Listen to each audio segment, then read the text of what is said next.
You're tuning in to the Black Hollywood Live Network, featuring news, interviews, and commentary on all things Black Hollywood. Hollywood redefined. From Los Angeles, California, presented by Maria Menounos and streaming live thanks to Akamai Technologies. This is Black Hollywood Live Portraits, featuring intimate, in-depth interviews with Black Hollywood stars and influencers. Black Hollywood Live, Hollywood redefined. You're listening to Black Hollywood Live. And now, the host for Black Hollywood Live Portraits, Derrial Christon. Hey, what's up, everybody? You're watching Black Hollywood Live Portraits. I'm your host, Derrial Christon, and here joining me is Courtney Stewart. What's up, everybody? DJ Jesse J. What up? And our very special guest today is a very talented spokesperson, actor, activist. Wilson Cruz is in the house with us today. Thank you. Thanks for having me. Welcome. Thank you for having us. Thank you. Now, this has probably been a busy couple of months for you with all the Pride activity and GLAAD activity. And I mean, I know this weekend is San Diego's Pride. We are a very proud people. You're proud folks. We really are. Proud Waving that folks. flag, Exhausted. baby. I can't be any more proud than I am. Well, we're proud that you're proud. Thank you. Thank you. Now, Now you have to hibernate from your Hibernate, proudness. right. Right. I'm going to have to rebuild my pride for the rest of the year. For the rest of the year. Yeah. Now, I've read that this year's LA Pride was actually one of the largest that's ever occurred here with the amount of people. It looked big. Yeah, we had a pretty big contingency for us. We don't have like 700 staff members at GLAAD, so we have a lot of our supporters who join us. So we had a nice size group there with us. But it looked big. It looked like a nice big parade. A nice big parade, Yeah. yes. Now, you have been in this business for a very long time, and I feel like we've watched you just blossom and grow throughout the years. Now, starting off as a young kid growing up in New York, how did you get involved with acting at the beginning of your career? The public school system. You know, I was from very early on, whether it was playing an instrument or taking dance class or in the choir. I knew pretty early on that I was going to be an artist of some form. I started by dancing. I studied dance, and then I played 3 instruments, and Wow. then one of the theater teachers in high school actually saw me in one of the show choir, because I was in the show choir. Oh, yes. Yeah, the original Glee. Thank The you. original Glee. Saw me, and he was like, "You should be in my play," and I was like, "Okay, sure," you know.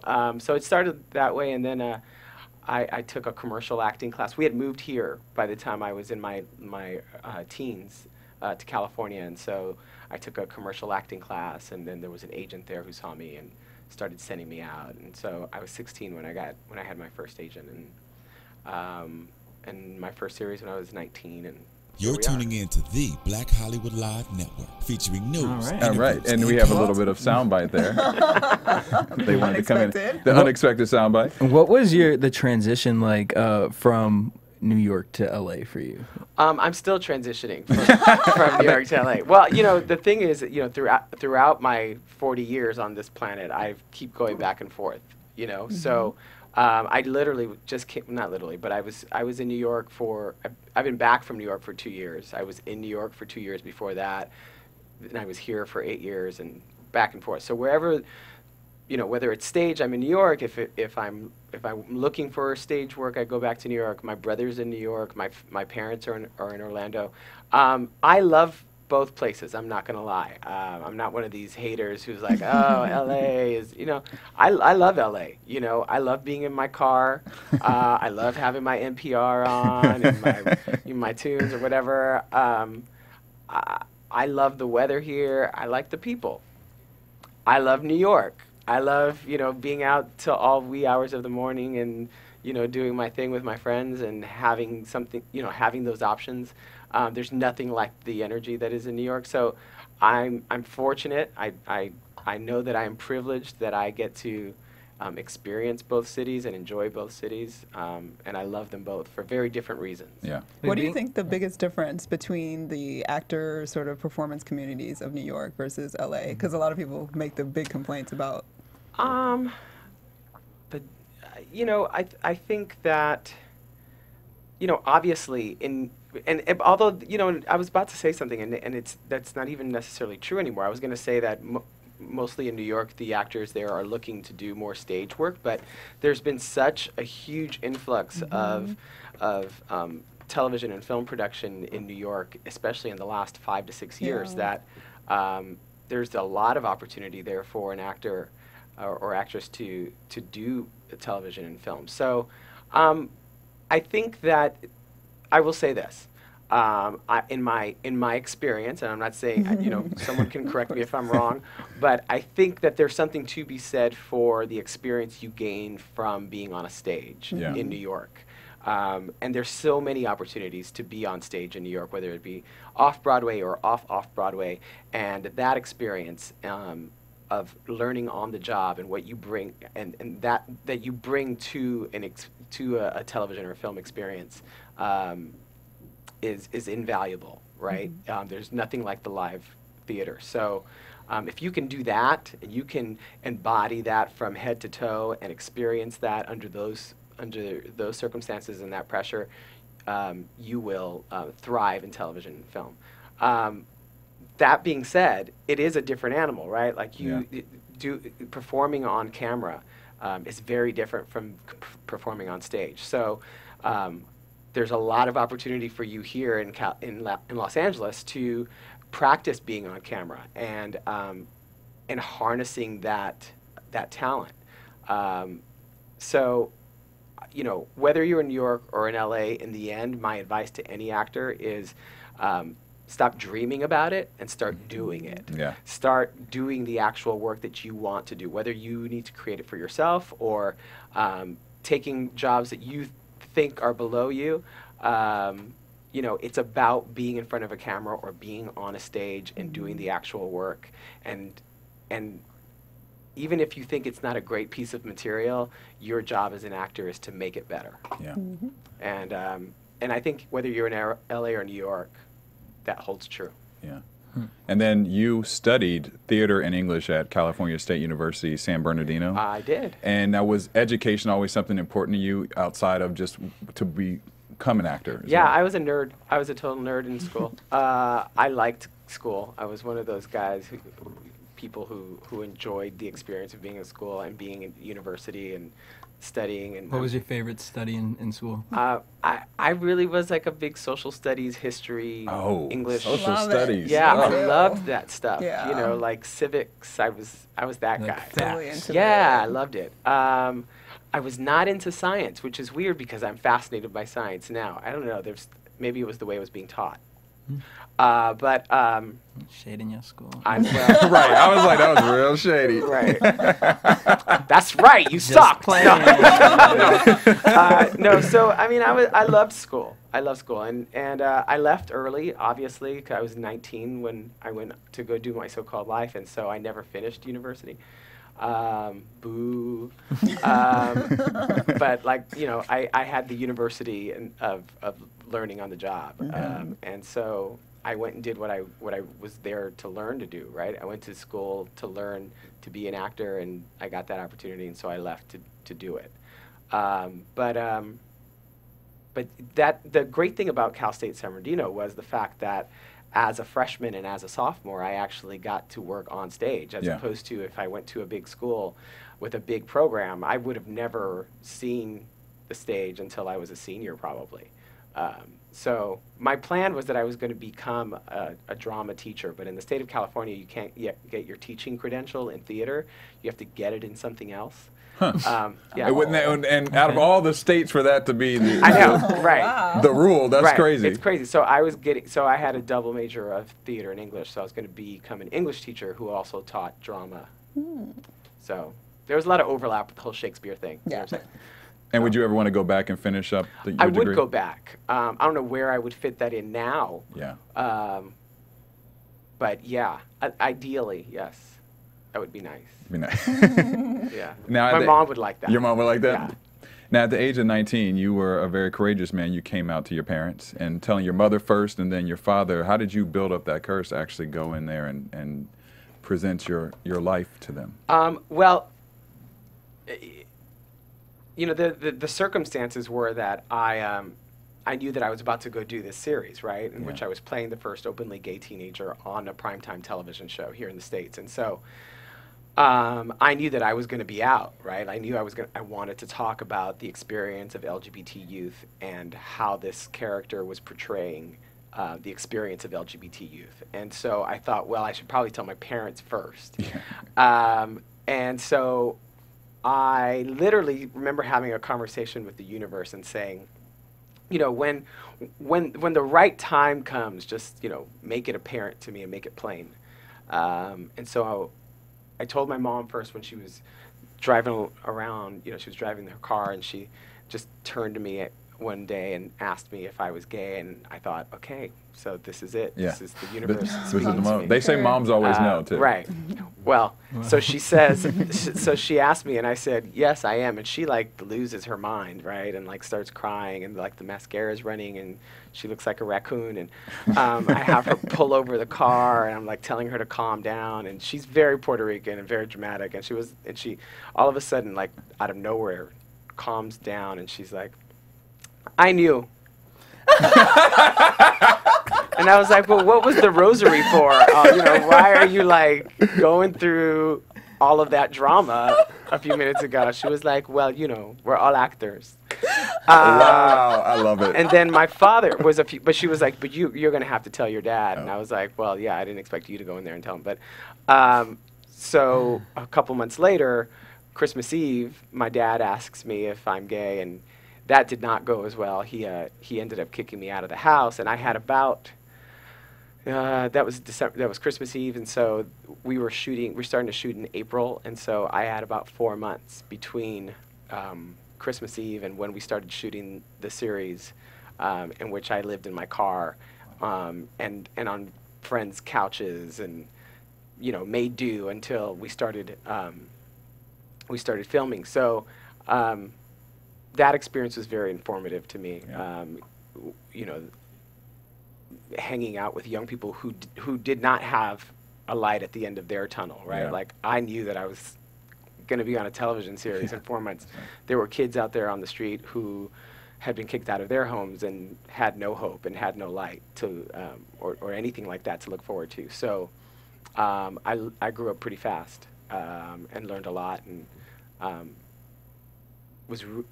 became very grateful for my circumstances very quickly.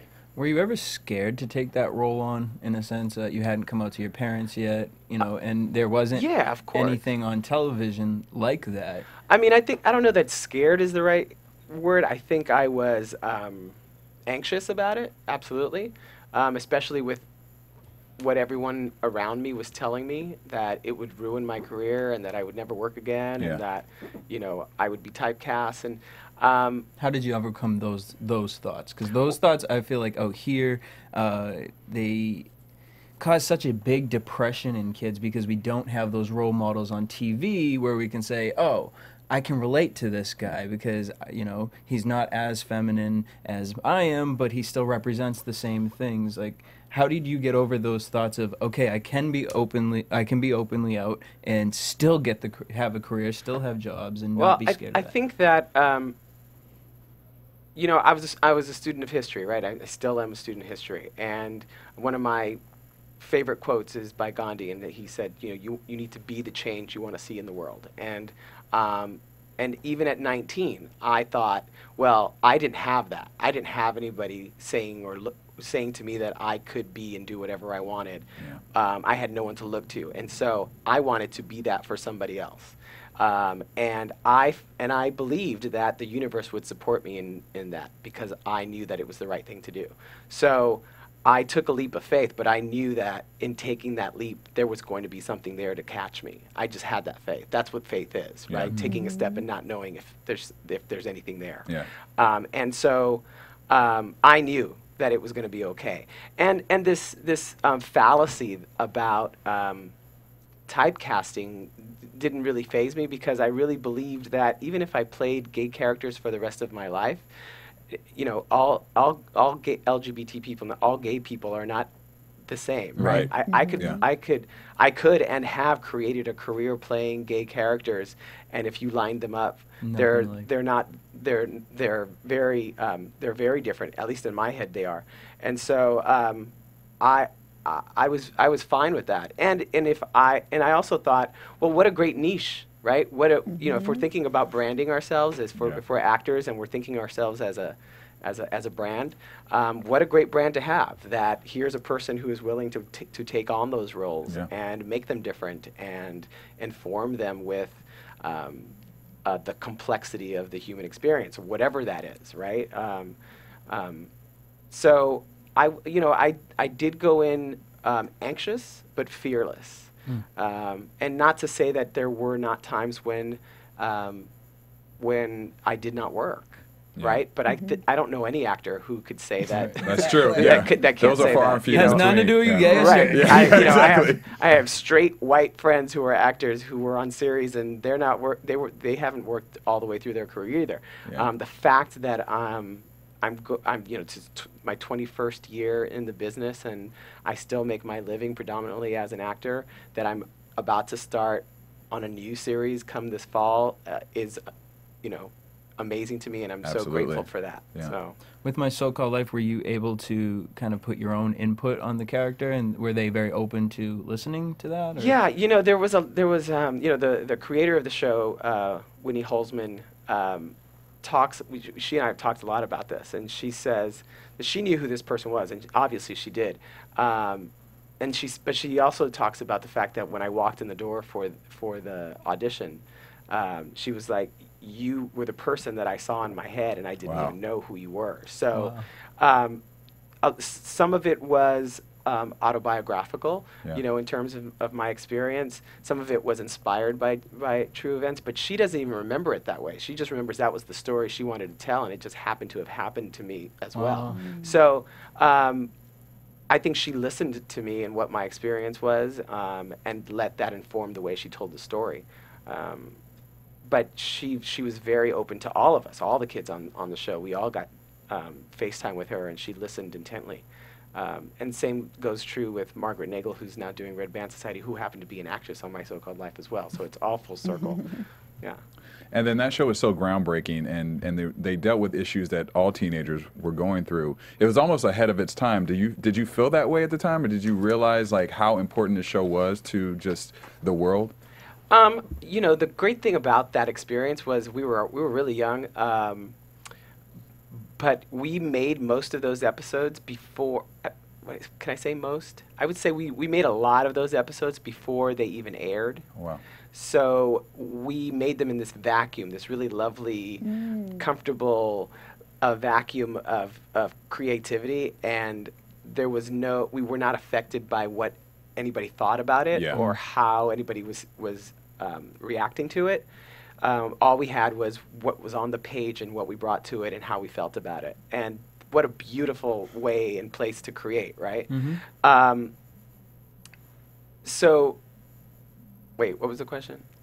Did you feel like it was great? Oh, so was it? So my point in saying that is that while we were doing that, we felt it was really special, right? We thought it was really great. We thought we were so in awe of each other and of each other's work and of the storytelling that we did think it was special. I obviously felt some responsibility, right? Because I was playing this first gay teenager on TV, and I knew how important it would have been to me. Yeah. So for me to sit there and not and deny the fact that I was unaware of that, it would be a lie. So yeah, I was aware, but I didn't let that put so much pressure on me that it didn't allow me to do the work, right? Yeah. Like it excited me. What's a moment outside of the show that kind of gave you an aha moment, like, wow, my character is really relating to people. It's, making people change their lives? Or well, once the show did start airing, right, the mail started coming in, and that's when it got real, right? And you can't not be affected by the fact that you're receiving a letter from a 14-year-old kid who said that he wanted to kill himself. Yeah. And he didn't feel alone all in the world anymore because of what he was seeing on TV. And, you know, when you're 19, 20 years old and you read that, you're like, oh, that's crazy, you know. But then I remember I felt that. I remember feeling that way, too. And knowing and taking in the fact that I could comfort somebody in some way through something like a television show was really powerful, right? And made the work even more important. And there were a lot of those letters. That's what's crazy. And to be honest with you, the show is still on the air, and I still get those letters. I'm sure. Yeah. I still watch the reruns. I know. Right. I can't watch. The hair alone. It was the 90s. It was all good. It was everybody had it. Yeah. I mean, I love it. Yes, Right, and I the can watch style's back, Party actually. Actually, that hairstyle is back. I see Is it back? kids. I see well, kids. y'all can have it. I had it, and you can keep it. No, but I love it, obviously. I have to go to watch a short tomorrow night at Outfest that I'm in, and I'm dreading it. I'll sit What's in the hair house. look like in the show? My hair's good. You just don't like to watch yourself. You just don't like to watch your own performances. No, at all. because, you know, I mean, I know that it's so cliche. You hear actors say it all the time, but we really do sit there and go and critique it. And you're not actually experiencing it the same way as everybody else is. You're just sitting there, you know, you're not part of the enjoyment. Throwing up in your mouth. Yeah, you're sitting there going, oh, really? That's how you're gonna do it? You know what I mean? And there obviously was a lot of talent that came from that show. Claire Danes, Jared Leto, I've Tom heard of them. Irwin. Yeah, you've heard of them, I right? have. Do you still keep in contact with any of them? Here's the thing, and I've been asked this a lot, is that we do see each other, right? We run into each other. I speak to AJ Langer, who played Rayanne on the show, and Devin Odessa and Devin Gummersall. AJ, Rayanne, AJ, Claire, and Devin, the three women, are all moms now, which is freaky. If I run into them, if we see each other, it's as if we had never said goodbye, right? Yeah. It's like we're right back there again. I have such deep love for them because there are only 6 people in the world who know what that experience was like. Yeah. It's really special, and I'm so proud of them, right? Like that they all have gone on to be successful in their own right, in their own way, and I'm in awe of them. And so yeah, I see Claire, and it's like, oh my God, you know, it's like, yeah. So, and there was a bit of a reunion last year at the Austin Television Festival, and there was Bess Armstrong and Devin, the two Devins, Devin Gummersall, Devin Odessa. Winnie Holzman was there. Bess Armstrong, who played Claire's mom, was there, and we had there were drinks involved. Drinks are always good. It's Austin. Yeah, It's Austin. That's what you got to do in Austin. Yeah. What did you think of Jared Leto's turn in Dallas Buyers Club, like when you first saw it? You know, I thought the movie was really great. I thought he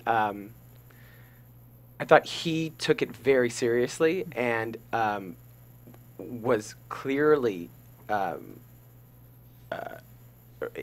invested, right, in what he was doing, and you know, he really gave her this humanity that we hadn't really seen in a film that dealt with a transgender character.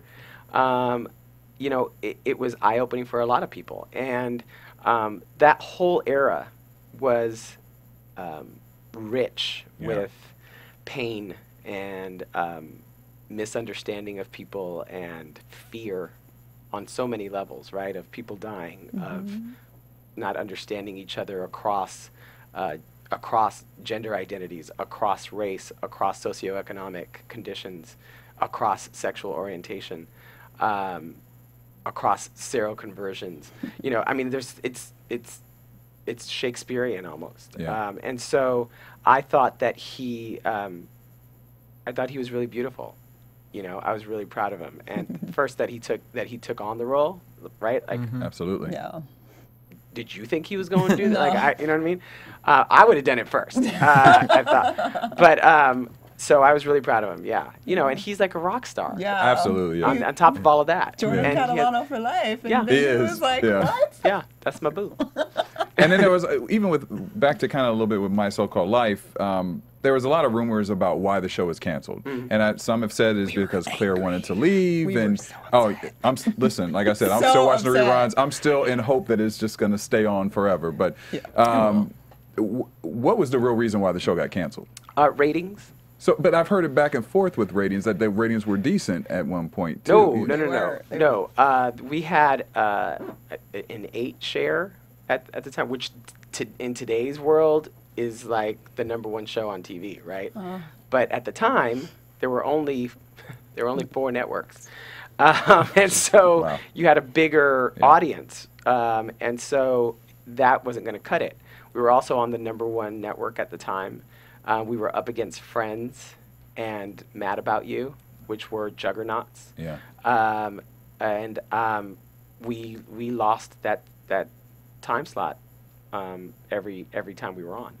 I think the show, to be honest with you, if there was the element that there was a show that was about, it was a 1-hour drama, which is a very difficult shooting schedule for anybody. But when you have a 15-year-old girl who is the lead of that show, who's in almost every scene and having to go to school, I think that takes a toll on you. And so I think perhaps, I don't know, that her parents and her representation thought, you know, if the show continues in this way, is she going to physically be able to do it? Yeah. And, you know, she's a child at the time, and adults have to step in and make decisions. Yeah. I heard rumors that the show could have come back. I think those are just rumors, to be honest. I think the network needed to do what it needed to do at the time. Yeah. Do I wish they had given it another chance? Obviously, yes. I have fantasies about, you know, Rickie Vasquez and where he is and how he ended up. Where is he right now? You know, I have different answers to that question all the time, but, you know. What's the common? The common denominator is that he probably is a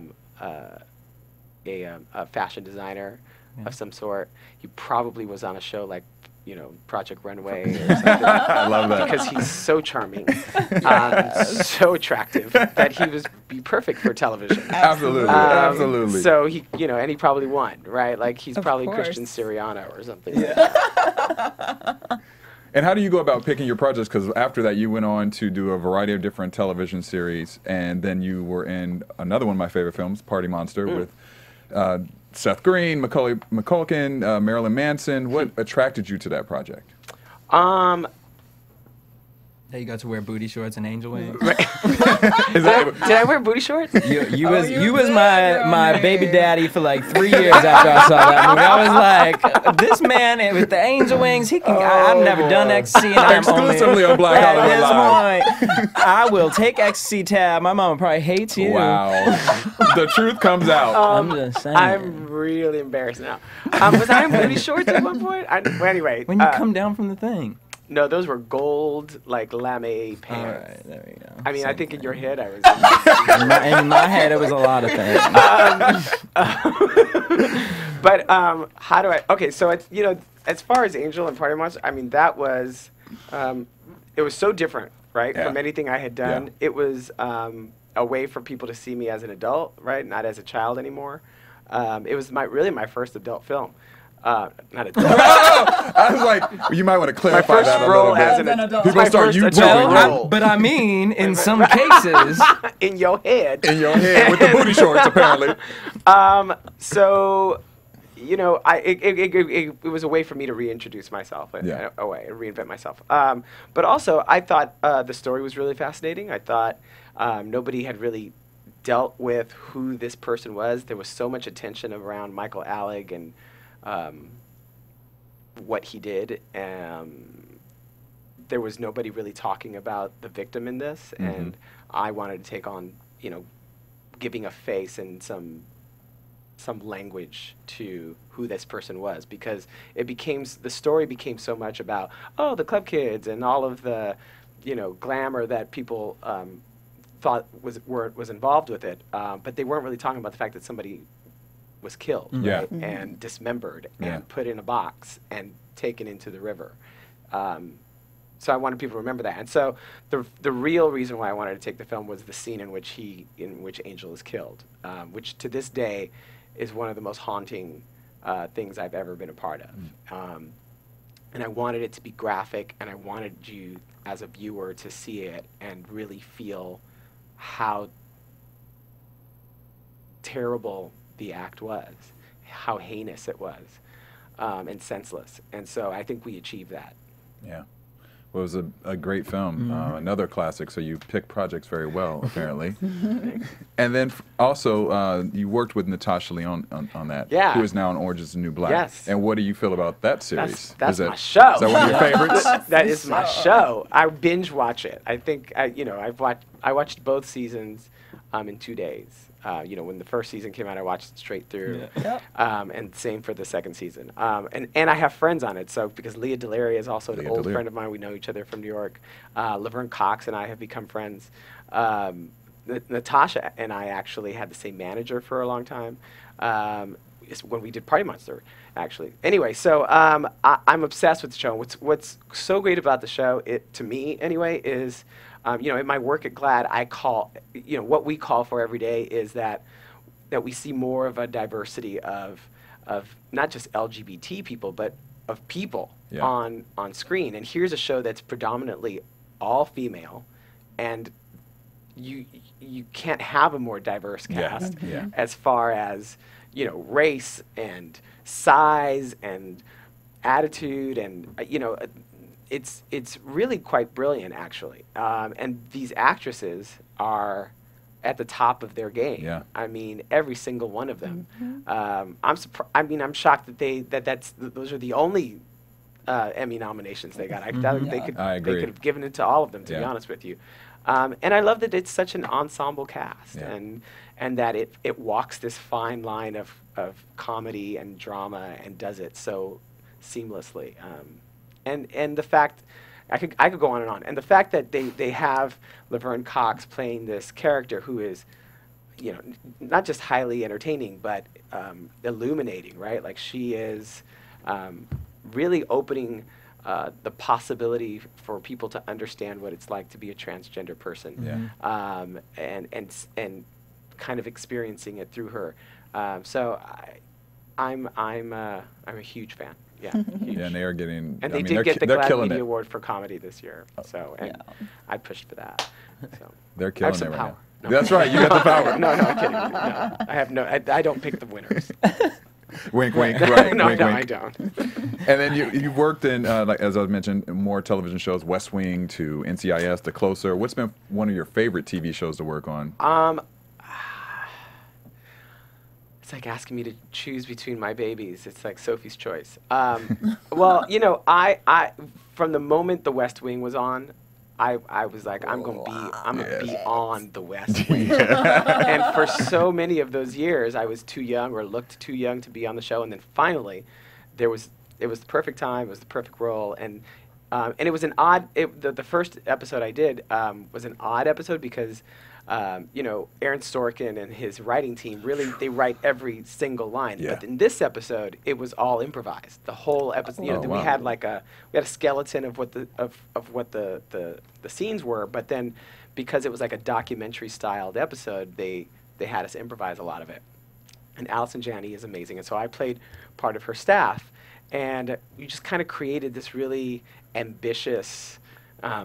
Guy who basically wants her job eventually. Not now. It's not like he's trying to take her job from her, but I wanted to play this gay character who, had ambition, right? And I remember the best part of the day was of the time on there was they just had this time where they were going to do these live interviews with us, and they were like, oh, we're in between takes. We're just going to stick the camera on you. We're going to ask you a bunch of questions, and you just answer them in character. And I was like, yes. because they did not know that I had written a backstory. I had it all You had planned it out, and ready. so they asked me the magic question. They were like, "So, how did you get your job at the White House?" And I said, "Well," and then it's all in the episode. And then the director called cut, and he just looked at me. He was like, "You've got to be kidding me!" And it all stayed in. It was so much fun. And you get to play on that set that looks like the White House. Yeah. Yeah. So I love that. I loved. I did an episode of Ally McBeal way back in the day. I loved that. I did like an arc on this show called Raising the Bar. Raising the bar. Yeah. That character was too much fun to play because I kind of made him a little crazy. He was a little off, and I enjoyed that. If you- He was a oh, little go ahead. off. Tell us a little bit about your experience on Noah's Ark playing Dr. Oh. Vargas. How did you get involved with the project, and why did you want to be part of it? So one of my all-time favorite jobs. I love them all. Honestly, I really do. But I really loved that job. So what happened was What happened was, I did the last season of Party of Five, and one of my oldest friends, Patrick Polk, was making a film called Punks. And he had written a role in this indie film for me, and I couldn't do it because of my schedule on Party 5. And so then he came to me after we finished Party of 5 a few years later, and he was like, "Hey, I'm doing this other series. Would you come on and play this part?" And I was like, "Sure." And so he explained it to me, and he was like, "He's a doctor, and he's like basically Prince Charming, but he's also HIV positive." And I was like, "Okay, I like that." And what I liked about it was the show is really having a conversation with African American and Latino gay men and larger society about who the African American and Latino gay man is, right? And so here was an opportunity to talk about that, but also to talk about stigma and within HIV. And so here was this really amazing doctor who worked in HIV, had HIV, but was loving and sexual and sensitive and had his stuff together and was probably the most emotionally stable and advanced character in the show. And I met one of my best friends on that show, Derrial Stevens. We had known each other, but we really became close through the show. But I loved it.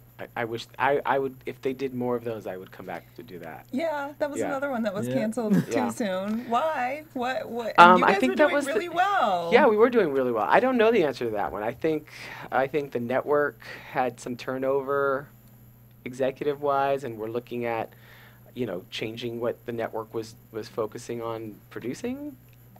I don't know. Maybe it got too expensive to make, was a rumor I heard, because we shot up in Vancouver. And then they made the movie, and I was doing He's Just Not That Into You at the same time, and I had to do that because I had to do that. you had to do it. Because that was a we won't say nobody on No, So speaking of logo, you recently got into a little dispute with RuPaul over the word tranny. I wouldn't say dispute. Did I get in a dispute with her? Oh, I'm sorry. Well, I'm sorry, not you. There was a dispute. Excuse me. Using the word tranny, and Logo wanted to distance themselves from Ru. How do you feel about that? Well, here's what happened. There was a game that was played on RuPaul's Drag Race called I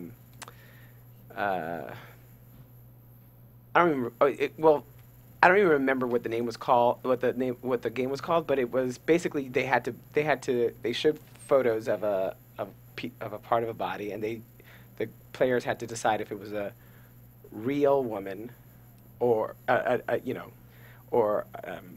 not, what they were calling not a real woman. And that's offensive, right? Because we all get to decide what our gender identity is. Yeah. And we are, if you are a woman, you are a real woman. If you say you're a real woman, you are a real woman. That's it. We all get to choose what our gender identities are. And so then there was the whole she-male controversy. And the thing about the word she-male here is that, and this is what we have to remember when we're talking about words, is that, all over this country, all year long, violence against trans women, especially trans women of color, is prevalent.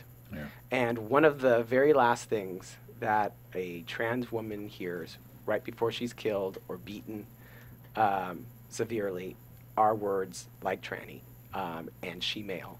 And other words. And so when you're a trans person and you're just at home eating your dinner just like any other American, and you have your favorite TV show on, and you have to sit there and have people make fun of your anatomical body and use and throw out words that people use violently towards you every day. Yeah.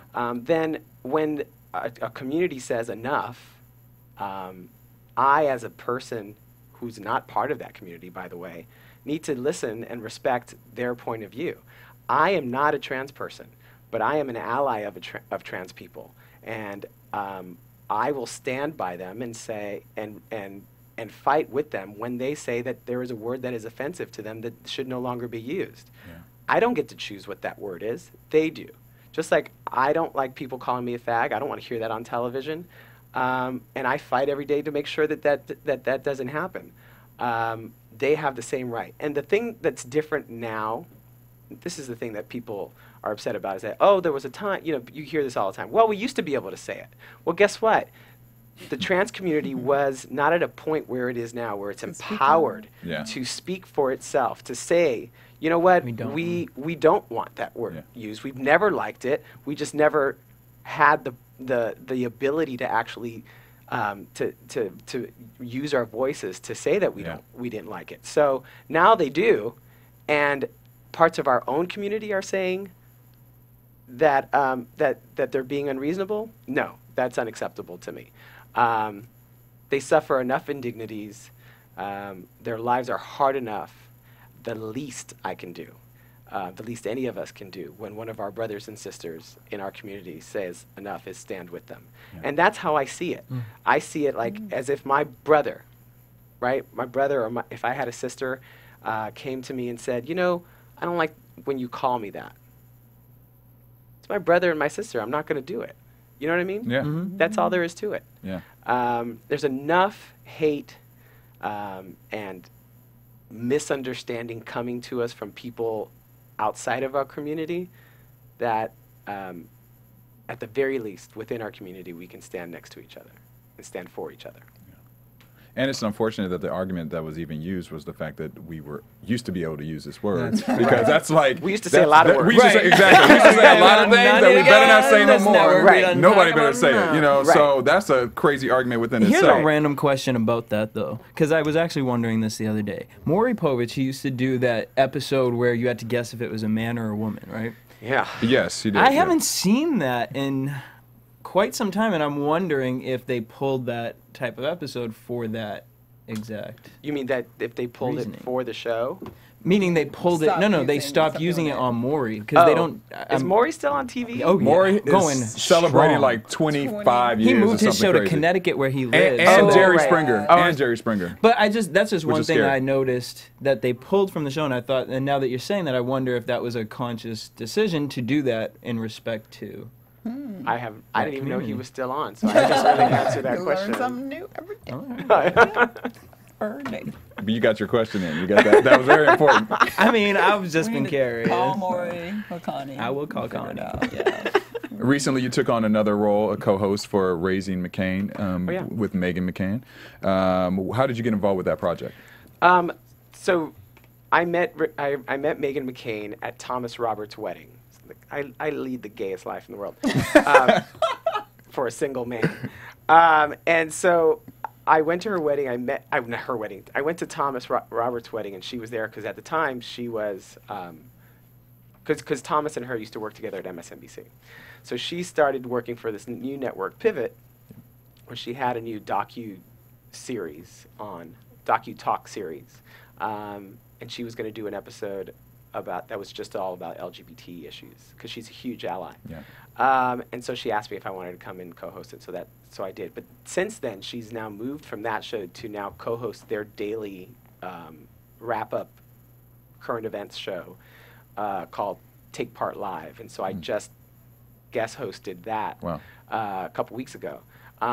She is a huge ally to the community, and she takes a lot of stuff within her own political party because of it, especially because her last name is McCain. Yeah. Yes. And she is one of my personal heroes. We don't agree on a lot of things, but we have enough love and respect for each other that we can have our differences. And her whole heart is in making people understand that we all have to be better allies. So recently she actually joined the board of GLAAD in May, and so she's just fantastic, and I'm really, really proud of her. And I have some really great friends in this industry, and I never would have thought that I would have ever been friends with Meghan McCain. Yeah, that's I would have never guessed that either. I worked on both Obama campaigns. Like, I was a surrogate. I was a Latino surrogate and an LGBT surrogate for him, for the president. And obviously she's John McCain's daughter. Yes. So we were on opposite sides. And she carries a lot of pain around what that campaign was. And the fact that we've been able to create this friendship aside from that is really, really fantastic. So if she and I can do it, everyone can be united. are you listening, Yeah. Congress? But in saying that, thinking about what's going on specifically in the Republican Party, and it almost seems like it's retroacting, like in terms of LGBT issues and a variety of other issues. Yeah. So moving forward, having worked on political campaigns and seeing that we obviously in 2 years will be voting for a president again, do you think they're even going to be able to be relevant at that point? Because they seem like they can't reconcile any of the issues that could... I don't see how they do it, honestly. And Megan and I have talked about this, actually. Well, let me not put words in her mouth. But, if they don't start figuring out the fact that the fastest growing population in this country are Latinos, that marriage equality is going to happen. I mean, just today, the 10th District Federal Court struck down the Oklahoma ban on same-sex marriage again in Oklahoma. Do I need to take a pause for you to take in Oklahoma? Yeah, I think I need to take that in. Right. Right. Oklahoma. Right. Which I believe this district court also affects Utah, which is also state's Supreme Court has also struck down their federal ban or their state ban on marriage, same-sex marriage. So clearly the wind is at our backs. So I don't understand why they're so tone deaf on these issues. As a Democrat,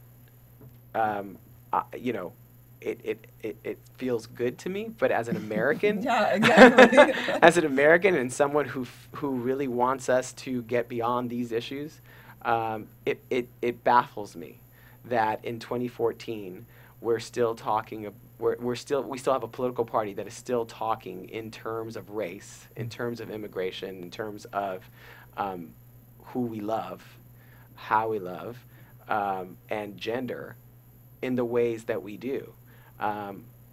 This morning was, really interesting. Somebody on NPR was talking about the fact that, the two people that people are talking about the most for the Democratic nomination for president are women, Elizabeth Warren and Hillary Clinton. Hillary Clinton, yeah. And I can't remember who the woman was who was on NPR this morning and was asked the question, was like, what do you think of the fact that, that it's two women? And she was like, I can't believe that it's 2014 and you're asking me what I think about that. Right, what do you think about that? Yeah. It's 2014. Yeah. Of course. It should not be a big deal, but the fact of the matter is, It still is. It is. Yeah. And Hillary has said she put cracks in that ceiling. Nobody's gotten through it yet. Yeah. But I don't understand why the Republican Party continues to paint itself or really is willing to live or die by these draconian beliefs. Yeah. But I'm not a Republican, so I can't. So, Would can't you be ever mad would you ever Trump. run for office by any level? Not now. Okay. But the thought was But the thought there. I But feel it's like it's there. there. I feel like it's You there. know, like, here's the thing. Like, if I felt like I could actually be useful around, and be productive and get some things done, sure. I'm a proud American, and I want to be a good citizen and do my part. Is that where I'm striving to go? No. Still not not But I've never said no to anything, right? Like, I'm not going to sit here and say I would never right. do that. Right. I'm open to all possibilities. That's what's exciting about life, right? You never It's know true. what's around the corner. That's true. But yeah, I never thought I was going to be the national spokesperson for GLAAD. I thought, but I am. And how has that affected your life? It's been an incredibly educational experience for me. I've always been an activist. Like I said, I worked on the campaigns for the president, and I've worked at other national organizations, LGBT organizations. I was a field organizer for the National Gay and Lesbian Task Force, and I went across the country trying to pass human rights having human rights ordinances include sexual orientation in the human rights ordinances in states across the country. The thing about GLAAD that's been great is I get to work directly with the entertainment industry, and try to affect the way that the entertainment industry works and represents LGBT people. So really my focus has been about having conversations with studios and networks and agencies and managers about how they do a better job around LGBT issues. How do we have a more diverse representation of LGBT people? The fact of the matter is, and here's the thing, we put out these reports every year. We're about to put out our film report on Tuesday, July 22nd, and where we look at the quality and the quantity of LGBT characters in mainstream films from the 7 major studios, and none of them are doing great. I was gonna say. Okay, I think there were 120 films released by all 7 of them, and 17 of those films had LGBT people in it. Wow. Most of those people were white gay men, and they were used for the butt of a joke or to land a joke. Yeah. They're barely on screen most of the time. I'm talking about mainstream films. That's I'm not crazy. talking about like independent films. But the reason why it's important to talk about mainstream films is that this is where these studios put most of their resources. money. Yeah. This is where they put all of their money. These are the movies that get across the oceans, where they are seen by people in Russia, where they're seen by people in China, where they're seen by people in Africa. Yeah. Right? Where people are suffering every single day because they are LGBT. And so it's important, not just because, it's important because when we are seen, we're a joke to them. And if we're not seen, then they don't think we exist at all. Exactly. So, my job really at GLAAD has been about how do we do better? How do we start pushing the envelope and moving that dial?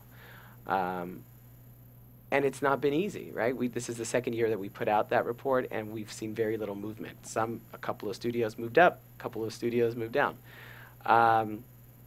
So what gives me hope is this. We put out television reports years ago where, if we think back 10 years, 15 years as to LGBT representation on television, there was very little. Yeah. Then GLAAD started reporting on where we were on television, and we started to see some movement very slowly. And now, this past Emmy Awards nominations, the most Emmy Award nominations that have been given to LGBT characters and LGBT people.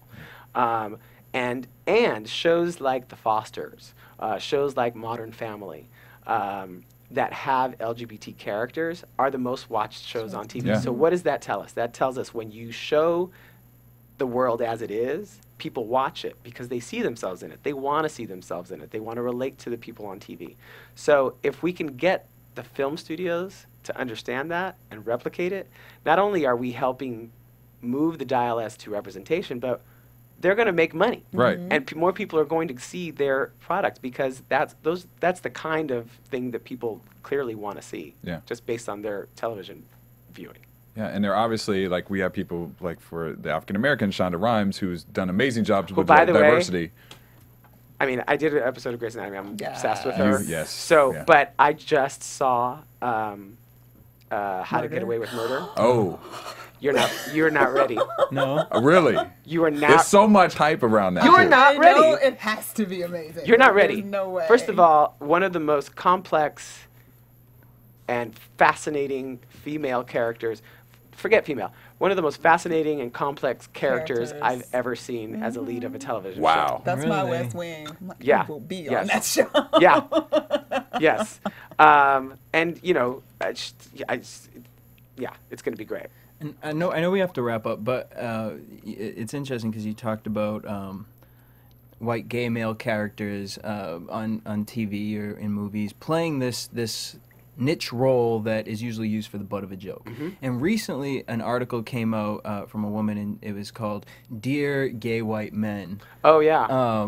Stop stealing black women subculture. What was your response to reading that article? I think I know about the pause. And how do you feel, about just the topic in general?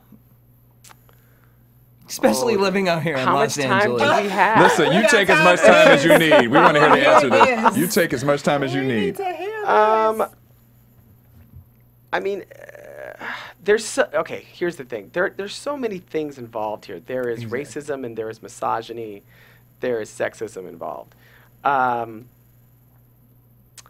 Do I think there is malice when gay men, white or otherwise, sass it up? Sass up? I do not. I do not think that there's malice in it. Do I think there is a lack of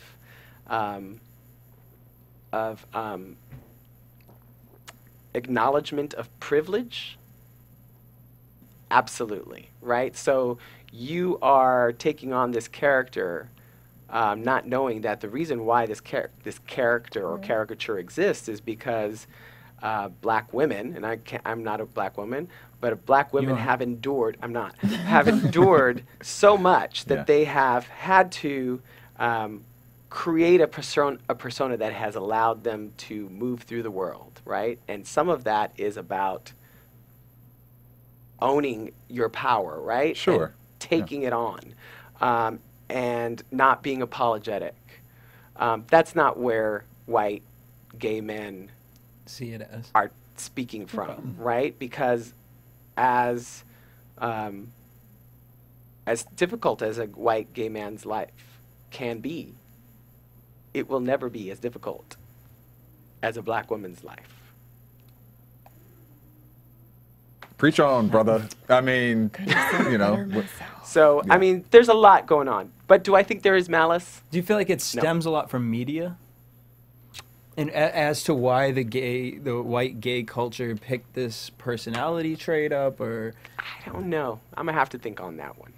Is it media? Sure. I mean, in the sense of, when you go back and watch television, the gay white male was a niche character. The black woman on television was a niche character, usually both comedy, a funny role. And would you say that helped push that train, or it does come from a place of both people feel, inferior to? Yeah. Yeah, I think media has a lot to do with it. I think, look, do I think that white gay men can look at a black woman character or this character and see themselves in it? Sure. You can see some of it yourself in that, yes, but you are not that person. Right. And I think checking your privilege when somebody calls you out on it is healthy. I get called out on mine all the time. All the time. And I have to, I take pause. I'm like, well, okay, I'm going to have to. It just happened recently. And, our backs get up. You know what I mean? We're like, we get very defensive when somebody says, you're not acknowledging your privilege in this. And I'm like, I'm going to go there, right? And I have to stop myself and go, is this true? And it just happened the other day. I was like, you know what? You're right. You are absolutely right. I have a lot of privilege, and I'm not really acknowledging that here. Yeah. And that's a hard pill to swallow, especially as a person of color, right? Yeah. As a gay person of color, if I can do it, I would say to some gay white man, you can do it too. Mm-hmm. Yeah. Right? Do I think there's malice in it? I'm going to go back to that. No, I do not. Great. That was an amazing statement. Fabulous answer. Now, tell us about this show called Red Band Society that you're going to be on. Let's get a little right. lighter note. Right. He got deep on us. Right. That will be appearing on Fox. Yes, Fox. Red Band Society premieres September 17th, Wednesdays at 9 p.m. Stars Octavia Spencer. Yeah. Love Octavia. Viola Epic. Davis's co-star in The Help, Oscar winner Octavia Spencer. And you play a character named Kenji. I play Kenji Gomez Rejon. And it takes place at a hospital. Octavia and I are both nurses who've known each other a very long time. And there is a group of kids who live in this pediatric ward that we work on, who live there because of their circumstances and create this bond, right? So it's like the Breakfast Club in a pediatric ward. They live together. They have to endure each other. They have to learn how to love each other and live together.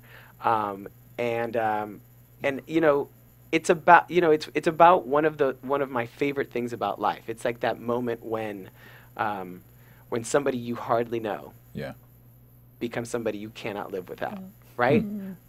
Like that That's moment is so beautiful to me, and that's what all of these people are experiencing with each other. And and not everybody is exactly who you assume they are, right? There are prototypes, but within those prototypes, people are complex. And so the series is really about discovering what those are and how these people come together. And it's beautifully, beautifully written. I said I wouldn't come back to TV unless it was really great, and I could not have asked for anything better than this. What's something that this show has taught you that you... I've only done a pilot so far. But I think that it gives, just the pilot alone gives me hope, right? Yeah. It's a hopeful pilot in the sense that these people are all coming from very different places in their lives and socioeconomic realities and race, and yet they find ways to connect, and that's what I want to celebrate. I want to dig into that possibility and give that to the world. It's based on a show that's been done in Spain called Pulseras Rojas, I believe. I hope that's right. It sounded good. Okay. And so it was very successful there. I think it was replicated somewhere else, and this is the American version. And Margaret Nagel, who's brilliant, is writing the whole show and creator, and it's just... I'm very proud of it. I'm excited. So we start production in a couple of weeks. Yeah. Well, we look forward to seeing it because from your past projects you've picked, we've all loved them. So I'm sure this would be another hit for you. Thank you. I appreciate that. If you could use one word to define you, what would it be? Powerful. Ooh. I don't think we have not We gotten haven't that gotten one. that We haven't one. gotten that one. I felt like he was going to say prideful. I thought he was I ain't gonna lie. I thought he was Just gonna say after the prideful, too. beginning of the The role of the P. Well, thank you for joining us. If fans want to find out more about you and all your projects and GLAAD, where can they find you on social media? On Twitter, I am WCruz73. I have a fan page on Facebook, Wilson Cruz, obviously. I'm on Instagram also, WCruz73, the year I was born. I'm 40. So yeah. And, you know, please visit GLAAD.org. We have a blog there where we report on LGBT happenings all across the world. All right. Awesome. Courtney, where can your fans find you? Find me on Twitter and Instagram at Stuart Starlet. Jesse? Everywhere at DJ Jesse J. And you can find me at Derrial Christon everywhere as well on social media. Wilson, once again, it's been an absolute pleasure having you in today, and thank you for all the information that you shared with us about your life and your career. Look forward to seeing your new show as well. Be sure to check out Red Band Society, Fox, September. He'll be there. Thank you for watching Black Hollywood Live Portraits, and we'll catch you on the next one. From producers Maria Menounos, Derrial Christon, Tiana Hobson, Kevin Undergaro, and the entire BHL crew, we would like to thank you for supporting Black Hollywood Live, the first online broadcast network dedicated to African American entertainment. For questions and comments, contact us at info@blackhollywoodlive.com. Like us on Facebook, tweet us, or Instagram us at BHL Online. And I'm your BHL announcer, Scipio. Instagram me at Planet Scipio. Thank you for tuning in. The views expressed here are those of the hosts only and do not necessarily reflect the views of BHL or its owners or principals. Thanks for watching Black Hollywood Live on YouTube. For more in-depth interviews and news, subscribe to our channel here, and be sure to share your opinion in the comment section below here. See you soon, everyone. Bye.